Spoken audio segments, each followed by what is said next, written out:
నమో వెంకటేశాయ. ఈరోజు కలియుగ దైవం శ్రీ వెంకటేశ్వర స్వామి వారి దర్శనం చేసుకోవడం జరిగింది.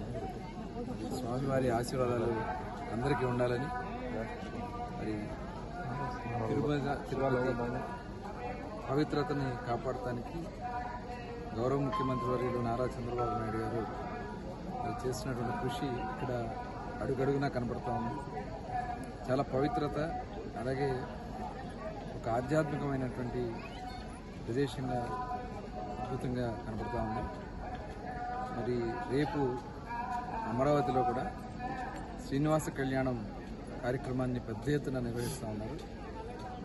నిజంగా స్వామివారి దయతో ప్రజలు కోరుకున్న విధంగా అమరావతి రాజధాని పనులు వేగవంతంగా పూర్తి కావాలని, ఎటువంటి అడ్డంకులు రాకుండా ఉండాలని, అలాగే రాష్ట్రంలో కూడా చేస్తున్నటువంటి అన్ని కార్యక్రమాలకి ప్రభుత్వానికి స్వామివారి ఆశీర్వాదాలు ఉండాలని చెప్పి మనస్ఫూర్తిగా కోరుకుంటూ మరొకసారి స్వామివారికి ఒకసారి నా ప్రణామాలు తెలియజేసుకుంటూ సెలవు తీసుకుంటాను.